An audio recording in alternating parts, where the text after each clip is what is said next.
Hola, hola y bienvenidos a todos mis queridos mamíferos con zapatos.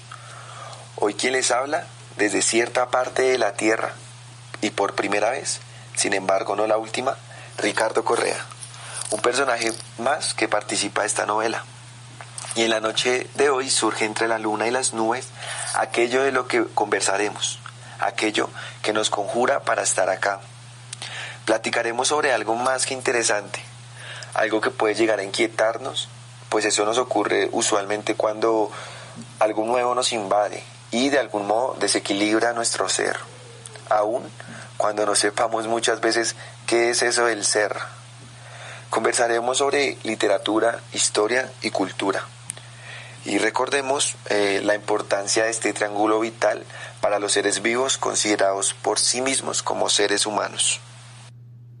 Importancia en un sentido amplio y profundo, ya que se podría decir que es la base de la sociedad y el modo en darle continuidad a ella. Pues allí se configura la manera en cómo conocemos el pasado, en cómo representamos el pasado, en cómo le proporcionamos sentido a la existencia, en cómo comunicamos desde cierta localización geográfica el modo de observar y asimismo una manera en que percibimos esa complejidad que contiene el mundo, las realidades y los seres humanos. Y esto se da a partir y a través de sistemas simbólicos, como por ejemplo la literatura. Lo que acabé de decir podría afirmarse o decir, valga la redundancia, que hace parte de la cultura, a pesar de que esa palabra tenga muchísimos más referentes para ampliar su significado. Por ejemplo, ustedes pueden googlear, quienes están escuchando este hermoso audio, este hermoso podcast, pueden googlear la palabra cultura o averiguar sobre su etimología y tal vez les aparezca lo siguiente. Por ejemplo, el término cultura proviene del latín cultus, que a su vez deriva de la voz colere, que tenía gran cantidad de significados, como, por ejemplo, habitar, cultivar, proteger, cuidar el campo, cuidar el ganado. Ahí vemos, por ejemplo, ya su vastedad de referentes para ampliar ese significado, para ampliar el significado de cultura. Sabiendo esto, pues ahora sí vamos a señalar un poco nuestro foco, que se centrará en la cultura japonesa, en especial a su literatura. Y más detalladamente vamos a hablar sobre el primer japonés en ganar un Nobel de Literatura, quien fue Yasunari Kawabata. Marcando ya los puntos de nuestro derrotero comunicativo, ahora sí conversemos.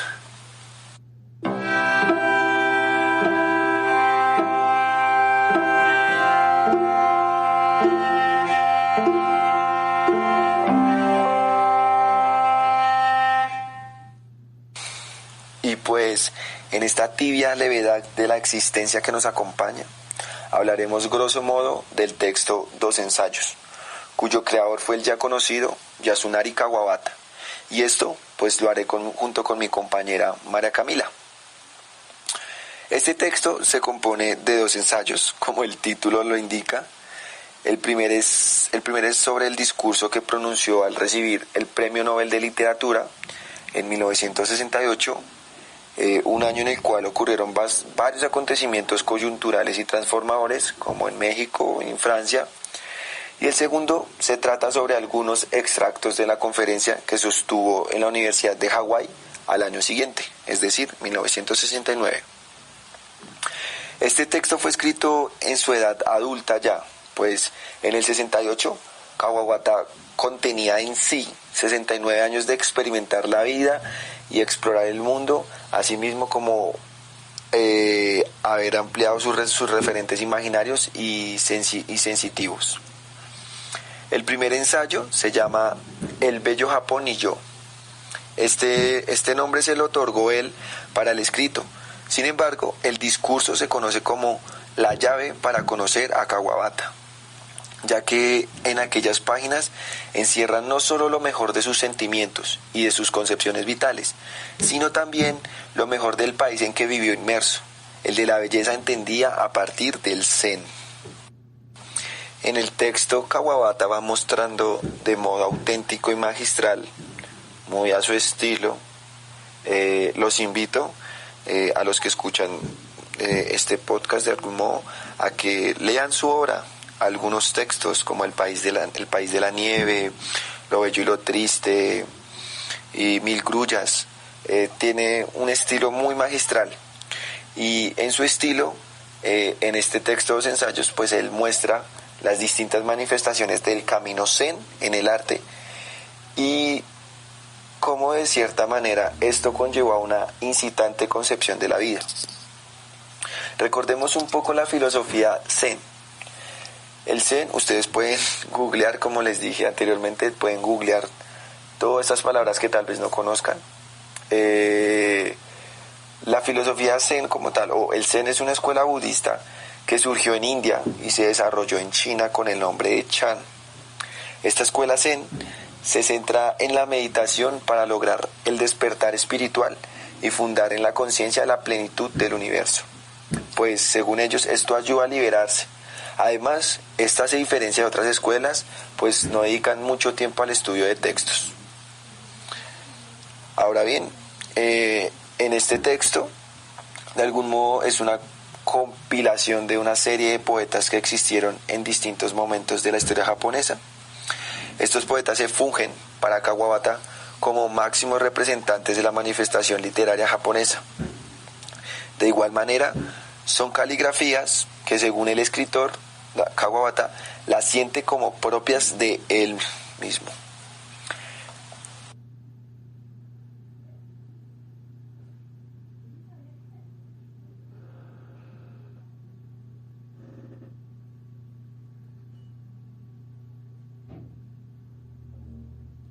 Bueno, ya comenzando el texto, en el primer momento, Kawabata se refiere a dos personajes bastante importantes, pues según él, ellos ayudaron a la transición de la cultura cortesana a la cultura dinástica y también aportaron al desarrollo de la manifestación literaria japonesa. Estos poetas son el monje Dongen y el monje Myoe.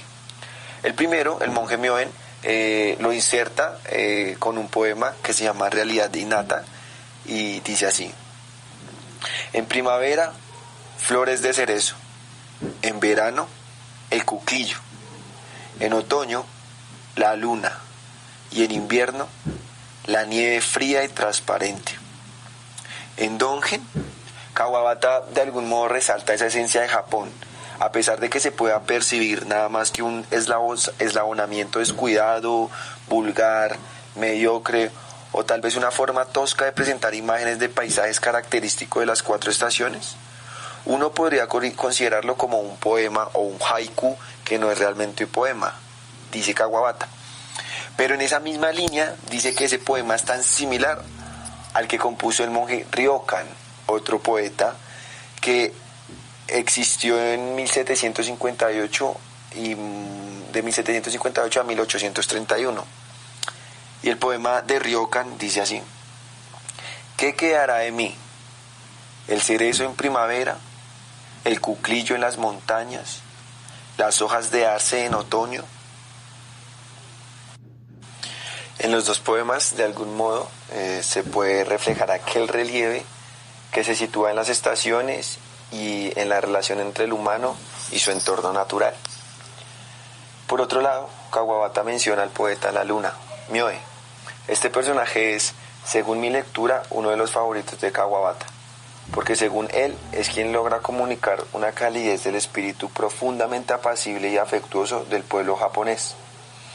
Porque en el siguiente poema que les voy a narrar, Kawabata dice que en él se encuentran unas palabras que las considera como un canto de honda y cálida devoción al hombre y a la naturaleza.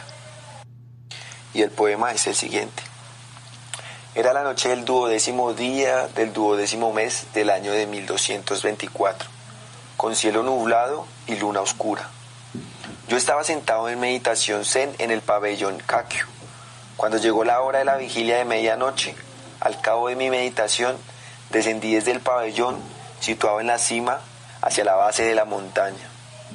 Y fue entonces cuando la luna surgió entre las nubes e iluminó la nieve. Con la luna como compañera, ni el aullido del lobo en el valle me producía temor.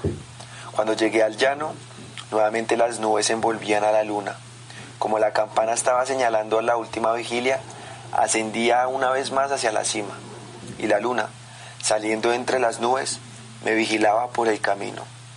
Al llegar a la cima y entrar en el pabellón, la luna que perseguía a las nubes parecía ocultarse detrás de una cumbre distante, y me pareció que me hacía secreta compañía.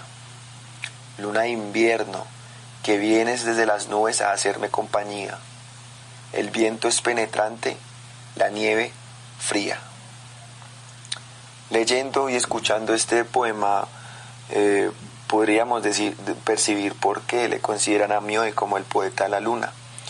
Y pues a mis queridos oyentes, mamíferos con zapatos, me gustaría preguntarles, para ustedes, ¿qué significa la luna? ¿Qué representa la luna? Ahí les dejo esa pregunta volátil entre los diferentes momentos que se deben presentar al instante en que escuchen este podcast. En palabras de Kawabata, estas inocentes y sinceras sílabas se dirigen a la luna más que como compañera, como amiga, como confidente. Viendo a la luna, el poeta se convierte en la luna vista por el poeta llega a ser el poeta. Al sumergirse en la naturaleza, forma un todo con ella.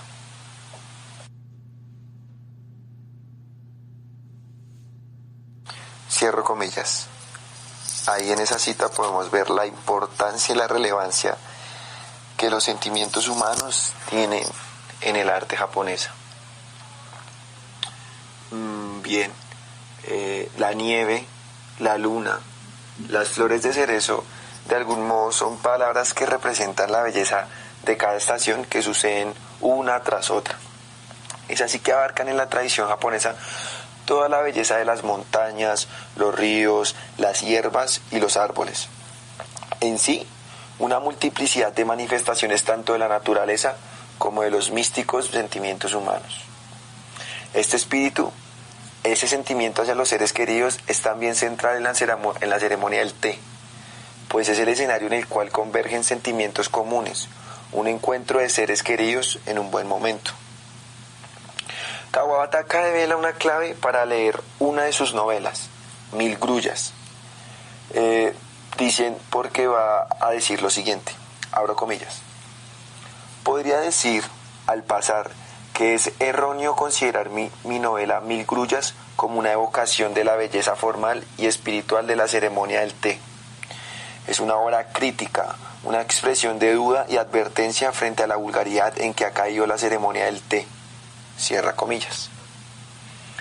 Volviendo al tema, luego de lanzar este dato, trae de nuevo a Ryokan, ya que la profundidad de la religión y de la literatura no radicaba para él en lo complicado, sino más bien perseveraba en la literatura y en la fe del espíritu benigno que resume en una sentencia budista, que es rostro sonriente y palabras amables. Ryokan, además de esta sentencia, también escribió poemas de amor. Por ejemplo, le gusta mucho a Kawabata. Es el siguiente. Ha llegado ella, a quien tanto esperaba. Ahora que estamos juntos, ¿qué más desear? Según cuenta él, Kawabata, en el texto, Ryokan a la edad de 68 años conoció a una monja de 29 años, llamada Teishin, y fue bendecido con el amor. Este poema tal vez se puede considerar destinado a cantar la felicidad de haber encontrado a la mujer sin edad, la felicidad de haber hallado a quien tanto esperó. En la última línea del poema expresa ese sentimiento con plena sinceridad. Recordémosla. ¿Qué más desear? Posteriormente a Ryokan, Kawabata introduce a la conversación al escritor de cuentos cortos Ryonosuke Akutagawa. Kawabata dice que Akutagawa en sus últimos días decía, abro comillas, estoy viviendo en un mundo de nervios mórbidos, diáfanos y fríos como el hielo. No sé cuándo alcanzaré la resolución necesaria para matarme. Sin embargo, La naturaleza es para mí más bella de lo que nunca había sido antes. No dudo de que sonreirás ante la contradicción entre mi amor por la naturaleza y el contemplar la posibilidad del suicidio. Pero la naturaleza es bella porque viene a mis ojos en los últimos momentos. Cierra comillas. Este interesante escritor se suicidó a los 35 años en 1927.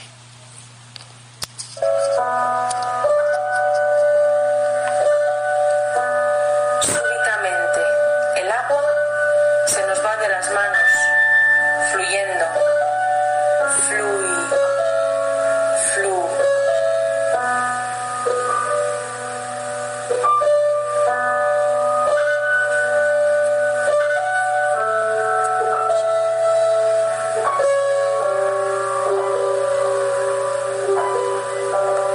Caen hojas del ginkgo y del cerezo caen. Nos mudamos de sitio.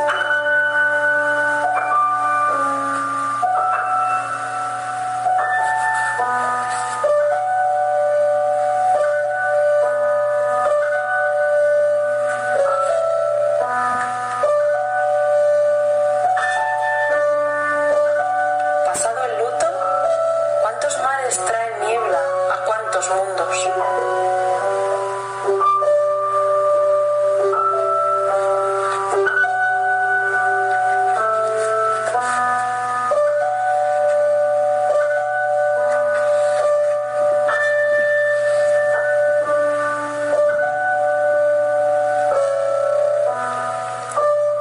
En la ceniza escribo un nombre de mujer al calor del brasero.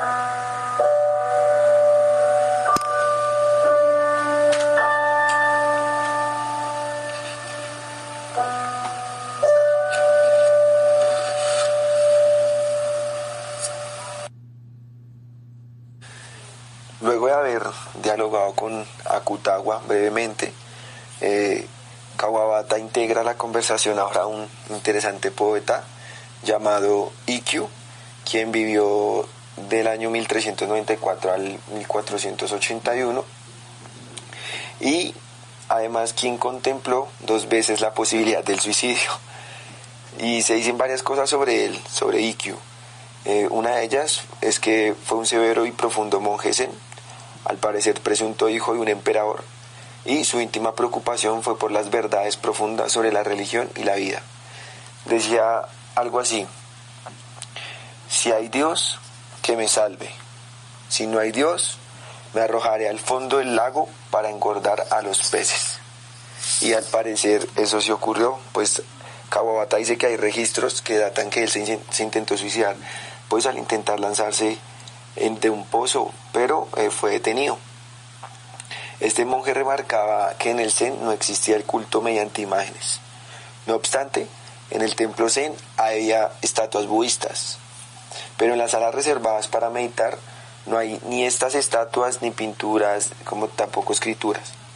Solo el discípulo Zen debía estar meditando horas y horas, inmóvil y silencioso con los ojos cerrados. Así llega a un estado de impasibilidad, de imperturbabilidad, sin nada en qué pensar, sin nada que evocar. Va borrando su yo hasta alcanzar la nada. Y no veamos esta nada ni el vacío bajo un concepto occidental, sino es un cosmos espiritual donde todo se intercomunica, trascendiendo fronteras, sin límites espaciales ni temporales. Aquí Kawabata remarca un poema de Ikkyu muy interesante y que integra otra característica muy esencial de la cultura japonesa. Y el poema dice así: si pregunto, me contestas. Si no te pregunto, no me contestas. ¿Qué hay entonces en tu corazón, oh Señor Bodhidharma? ¿Y qué es el corazón? Es el sonido de la brisa entre los pinos, dibujado allí en una pintura. Aquí también está el espíritu de la pintura oriental, pues sus características esenciales son la organización del espacio, el trazo simplificado lo que queda sin dibujar. Y para esto, Kawabata cita al pintor chino Chin Nung, quien dice lo siguiente: si pintas bien la rama, el viento tendrá voz. Asimismo, esto se puede ver reflejado en otra característica constitutiva de la cultura japonesa, la cual es el arreglo floral.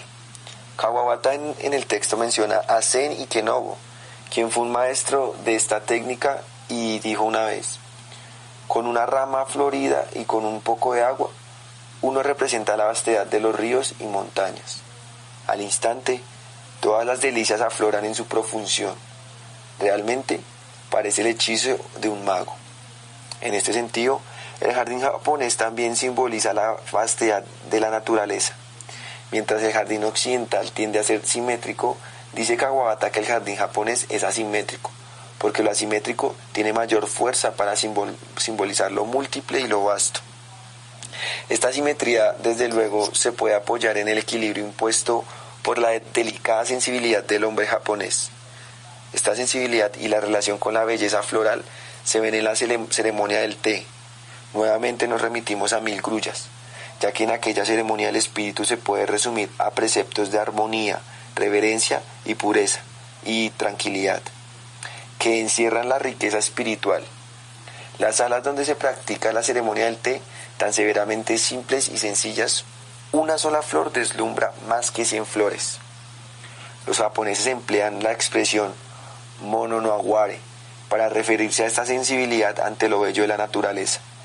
Que Japón haya absorbido y asimilado la cultura Tang de China hace más de 1000 años dio lugar a la magnífica cultura Heian, algo que hace parte de él, de Kawabata.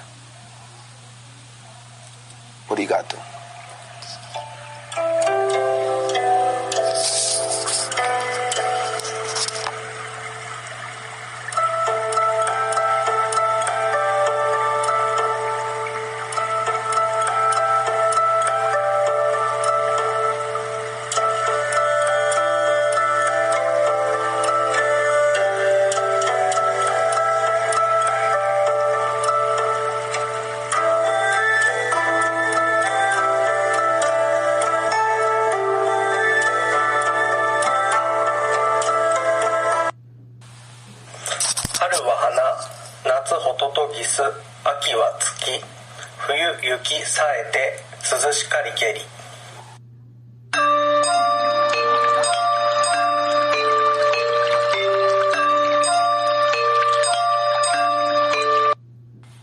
Hoy conversamos sobre un autor que nos narra sobre el amor, los paisajes, la pérdida e incluso la belleza misma.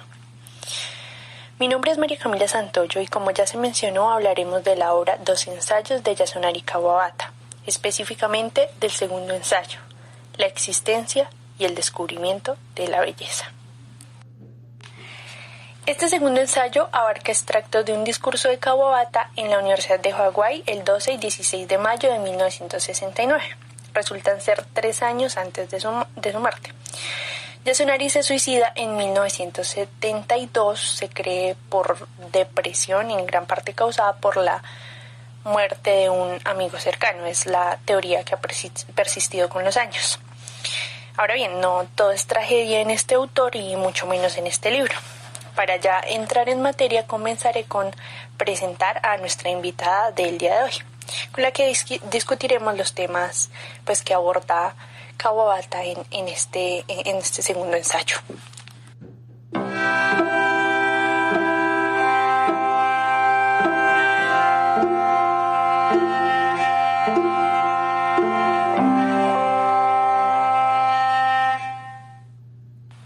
Nuestra invitada, Melissa Lisset Santamaría, con experiencia en estudios en educación artística y actualmente cursando la carrera de diseño industrial en la Universidad Pedagógica y Tecnológica de Colombia. Y la verdad, ¿quién mejor que un alma artística para dialogar sobre el concepto de belleza concebido por Yasunari Kawabata? Hola Melissa, y muchas gracias por estar aquí. Hola a todos, y es un gusto estar en este espacio. Bueno, Melissa conoce brevemente a este autor, pero pues esa es justamente la idea, introducirla a la literatura japonesa, tal como pasará con algunos de los oyentes, pues por medio de esta obra que sinceramente a mí me resulta fascinante. Bueno, Melissa, le comento la historia. La obra del segundo ensayo de Yasunari comienza con una especie de reflexión que él hace en el Kahala Hilton, es un hotel en Honolulu, y pues lo que él nos cuenta es que estaba en la terraza observando unas copas, y a estas copas las estaba reflejando el sol. Entonces él tiene en ese momento esta especie de epifanía y pues se da cuenta que para él eso es justamente la belleza, el observar esas copas reflejadas por el sol. Entonces lo que nos dice Yasunari es que la belleza puede percibirse en determinados momentos, pues por medio de fenómenos como el sol reflejando estas copas de cristal. Entonces lo que me gustaría saber en este momento, y pues seguramente le agradará escuchar a nuestros oyentes, es cuál es su concepto de belleza, pues desde su perspectiva. Pues, ¿qué puedo decir acerca de la belleza? Desde mi perspectiva y como lo he podido percibir, es el resultado de la admiración por parte, pues, como tal, del ser humano, a ciertas cosas, ya que pues si no las admiráramos, pues no las vamos a considerar bellas. En conclusión, diría específicamente que es el resultado de la admiración a nuestros gustos. Muy bien, muchas gracias. Bueno, vamos a continuar con un concepto que está íntimamente ligado a la belleza, pues para Yasunari Kawabata, aunque me atrevería a decir que para muchos autores, y es la literatura, ¿no? La literatura junto con la belleza. Pues cuando nos piden definir qué es literatura, es complejo, nos resulta difícil, pero me gustaría saber qué opina al respecto nuestra invitada. Bueno, principalmente pues la literatura es considerada un arte, entonces en ese sentido, desde mi punto de vista, es pues la representación material de las cosas que admiramos y que de cierta manera queremos que otras personas lo aprecien igual que nosotros. Entonces, y pues la mejor forma de hacerlo es por medio pues de las palabras, y es ahí donde se ve reflejada pues la literatura desde nuestro punto, desde nuestra expresión misma. Es curioso porque Kawabata tiene una definición, pues no digamos similar, pero con algunos aspectos sí parecidos. Para él, la literatura es esta expresión de los sentimientos, ya sean negativos o positivos de las personas, entonces como reflejar el alma por medio de las palabras, ¿no? Entonces, pues también un recurso que es recurrente en la literatura de Kawabata son pues estas referencias a escritores japoneses anteriores a él, y también a los haikus. Entonces recordemos que los haikus son estos poemas muy cortos que pues, de alguna manera, o pues la creencia en Japón es que expresan el espíritu, es la expresión del espíritu de los escritores. Entonces, pues, Melissa había escuchado acerca de los haikus. Realmente no tengo mucho conocimiento de la literatura de esta cultura como tal, de esta zona del mundo, pero pues realmente se encuentra fascinante toda su expresión, toda la forma en la que quiere representar ciertas cosas admirables y destacables para pues el género literario y la perspectiva de una sensación personal. Sí, exacto, esas sensaciones personales que se expresan por medio de los haikus. Bueno, como este es justamente el objetivo del podcast, de alguna manera acercar a las personas a la literatura japonesa, Pues me gustaría que leyéramos un haiku, uno de los que incluye Kawabata en su obra, Dos ensayos.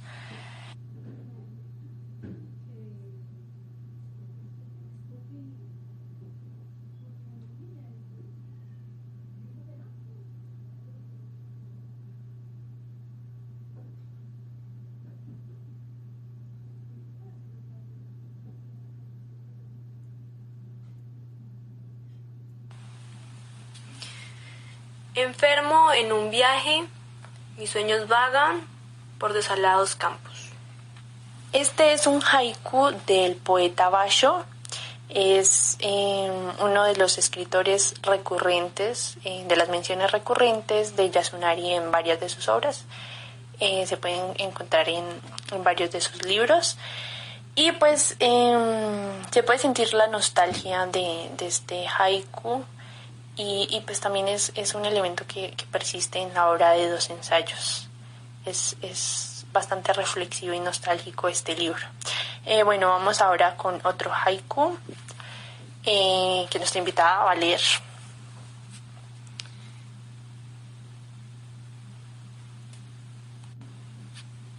¿Es esta, después de todo, mi última morada? 5 pies de nieve.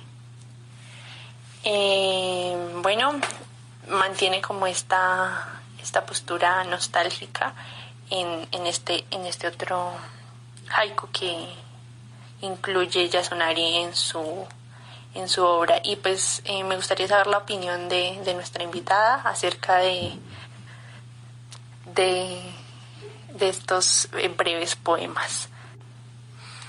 Yo lo que puedo notar de estos escritos realmente es una representación personal muy profunda, pues en la cual lo que quería era realmente que personas lo escucharan y sintieran esta experiencia profunda tal cual él estaba viviendo. Y pues es supremamente cautivador pues para las personas que lo leen y intentar pensar qué estaría viviendo en ese momento para marcarlo, para retratarlo y dejarlo plasmado en este escrito. Bien, y ese concepto que nos da nuestra invitada justamente se relaciona con lo que es para Kawabata la literatura, y es esta expresión de los sentimientos, del interior, del estado de ánimo del escritor. Y pues podemos ver que Basho lo logra en estos haikus.